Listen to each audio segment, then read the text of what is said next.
Olá pessoal, sejam bem-vindos a mais um vídeo aqui do Super Acadêmico, na nossa playlist de sexta-feira do livro A Nova Alma do Negócio, do Tom Morris. Nova Alma do Negócio, do Tom Morris. Em inglês, para quem não lembra, para quem não viu, o livro se chamava E se Aristóteles comandasse a GE ou a GM?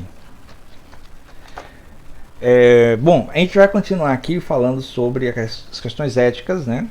Como ele vem desenvolvendo. Falou primeiro da verdade, depois da beleza e agora da bondade. E aí ele vai dizer aqui no capítulo 9, sabedoria, virtude e poder da empresa. Bora ver aqui não tirei nada. Ele vai dizer aqui, no primeiro destaque que eu fiz. Em um indivíduo, integridade é um sinal de bom caráter.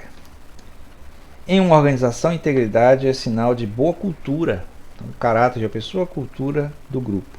São dois eixos em torno dos quais gira toda a ética empresarial, caráter individual e cultura institucional. Se você puder contar com as pessoas certas à sua volta e se todos desfrutarem de boas condições de trabalho, terá os resultados do caráter e da cultura associados de uma forma positiva. Em nível individual, um mau caráter e em nível institucional, uma má cultura geram resultados igualmente autodestrutivos. Bem interessante para abrir nossa discussão aqui. Eu queria que você ficasse com isso em mente enquanto você dá uma olhada aí no spot do Apoia-se. Vamos lá.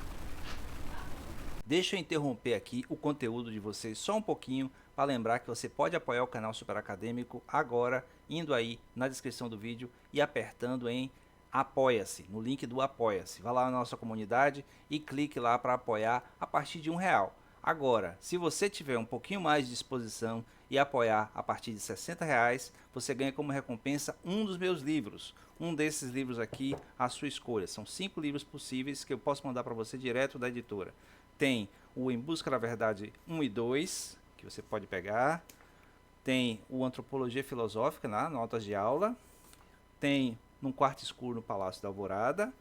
E tem o Novembro de 2019 de Lula da Silva. Qualquer um desses livros à sua escolha. É só apoiar a partir de R$60. Com esse apoio e junto com os outros apoios que a gente já está acumulando no canal, a gente vai conseguir melhorar ainda mais os conteúdos do canal. Agora vamos para o conteúdo do vídeo. Valeu! Pois bem, aí se você quiser apoiar o canal, é só clicar aí no primeiro link da descrição do vídeo. Apoia-se Super Acadêmico. E aí você pode apoiar o canal a partir de R$1 por mês e ajudar o canal a crescer, ter melhores equipamentos, né? A gente poder pegar e ter editores, né? Uma edição um pouco mais dinâmica e quem sabe no futuro convidados para falar para vocês sobre os diversos temas que te interessam. Não se esqueça também de se inscrever no canal, dar like no vídeo, compartilhar e comentar. Então, o que é essa citação, né, que eu falei nos diz? Que o indivíduo e o coletivo estão conectados. É o que ele está dizendo.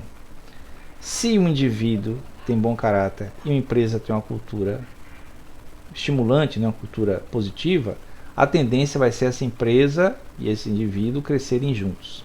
Se for o contrário, né, um mau caráter numa cultura ruim, a tendência vai ser a organização se dar mal. Mas a gente pode imaginar variações que talvez o Tom Morris não tenha imaginado, né?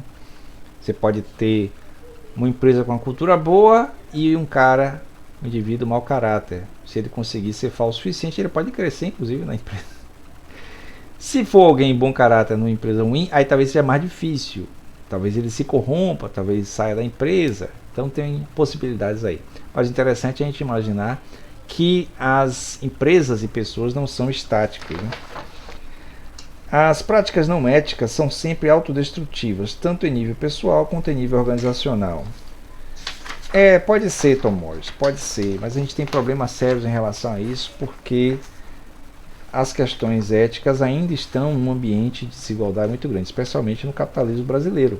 O capitalismo brasileiro é extremamente falho em relação aos estímulos individuais e os estímulos éticos, porque há uma cultura de corrupção, especialmente no ambiente privado. As pessoas falam muito do ambiente público, mas é no ambiente privado que está os principais focos de corrupção, porque para atingir os objetivos acaba corrompendo os entes públicos que regulamentam os entes privados. Então você tem uma corrupção generalizada aí, que é feita por indivíduos, né? Por indivíduos nas empresas. Usar a regra de ouro o maior número de vezes possível é a única forma de criar para nós um ambiente interpessoal que pode ser extremamente agradável. Bom, para lembrar a regra de ouro que ele está falando aqui é: faça ao outro o que você quer que faça com você. Ou então, não faça ao outro o que você não quiser que façam com você. As práticas não éticas são autodestrutivas a longo prazo. Bom, aí eu concordo, realmente.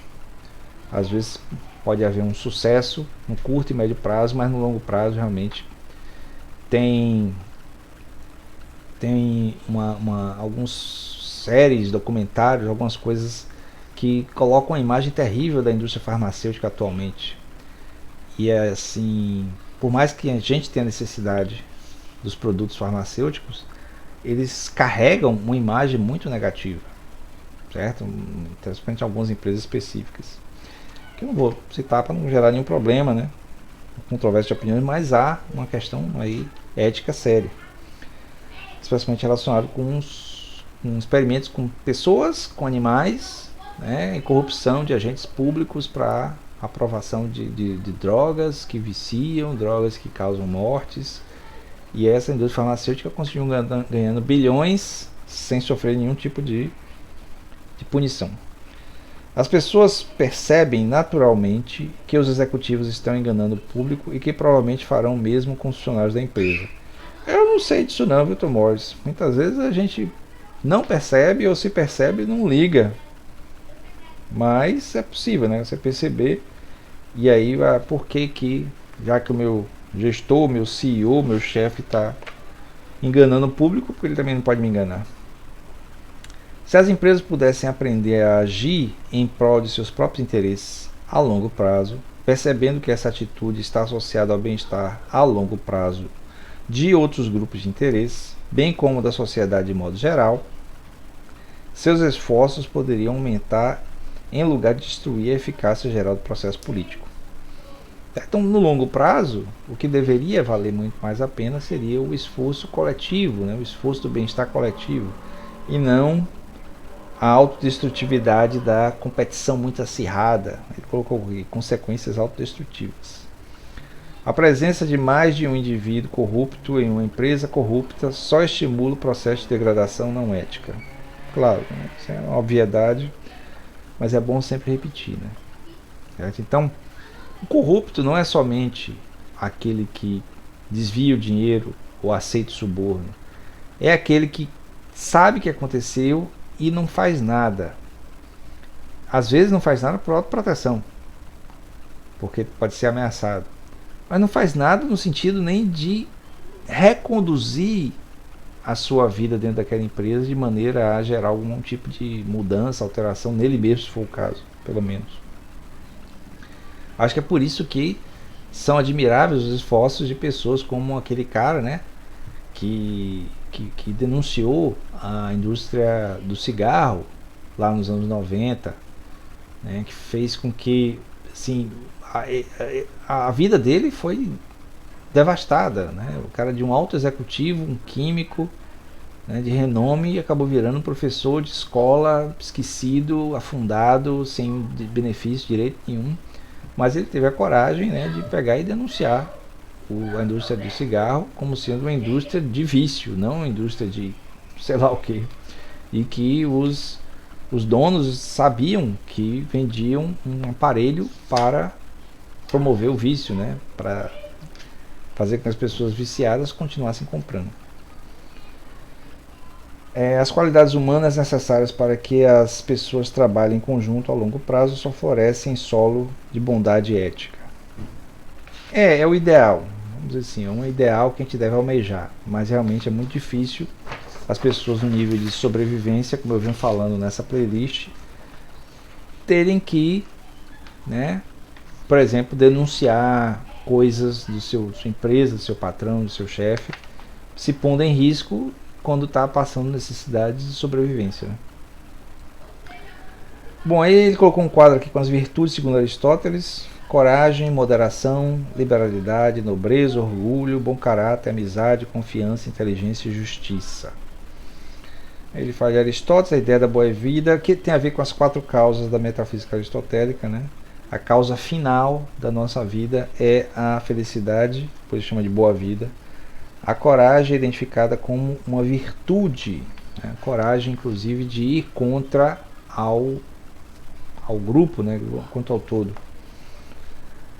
A lista mais moderna de virtudes humanas. Ele colocou aqui um monte de virtudes humanas, eu destaquei aqui. Mas não sei se eu vou ler tudo. Vou ler algumas, né? Gentileza, lealdade, confiabilidade, benevolência, atenção, utilidade, cooperativismo, graça, persistência, habilidade, calma, fé, criatividade, humor, perspicácia, resiliência.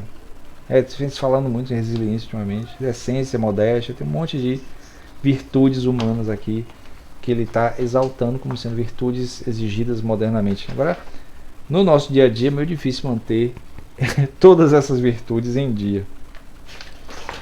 E deixa eu ver aqui. Tem mais alguns destaques aqui para finalizar o capítulo. Antes, aí ele vai começar a última parte, que é a parte da unidade, né, que eu não vou começar hoje. No próximo vídeo eu termino, ou pelo menos os 2 próximos. Você tem muito mais chance de se tornar grande quando convive com pessoas grandes, não de tamanho, né? Pessoas que estimulam a sua bondade. Transmitimos aos que estão à nossa volta nossos insights, nosso conhecimento, nossa sabedoria, que jamais poderia ser expressa em palavras. Aí tem muito aquela coisa do exemplo, né? Então, viver por exemplo. Por exemplo. Então, por exemplo, digamos que um professor de ética, ele falsifica uma carteira de estudante para poder pagar a minha passagem. Parece uma coisa muito corriqueira, mas se o professor de ética faz isso, como é que ele pode dar o exemplo para os alunos dele que ele está ensinando sobre ética, né? Assim como qualquer tipo de pessoa que está num posto de exemplo, tipo um pai, um professor, né, um chefe. A ideia é sempre ser um exemplo. Em tempos difíceis, a moralidade não é exclusivamente uma questão de aplicar automaticamente as regras e os princípios certos. Isso a gente falou no último vídeo, né? Então, ter a regra escrita facilita, mas o importante não é isso, é ter a capacidade de avaliar situações e agir de maneira correta.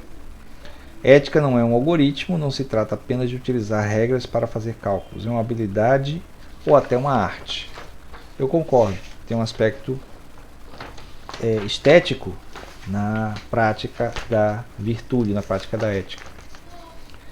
E finalmente, é difícil desenvolver empatia sólida sem conhecer concreta e detalhadamente as pessoas com as quais você precisa se relacionar. Conheça seu cliente. Conheça seu associado. A empatia é uma virtude, um hábito ou disposição de identificação imaginativa que precisa ser constantemente utilizada para que sua vida possa ser bem desenvolvida. Pois é. Então ele termina com empatia, né? Como uma virtude. Deixa eu ver se está na lista. Deve estar, né? Deixa eu ver. Empatia. Quando não está em ordem alfabética, está aqui, empatia. Hoje em dia, né, especialmente com as questões de como as pessoas se degladiam via internet, né, e criam ambientes de polarização, de oposição constante, talvez seja muito difícil se enxergar num ambiente de empatia. Talvez as telas que nós convivemos não permita tanta empatia. Empatia é uma coisa muito presencial, né?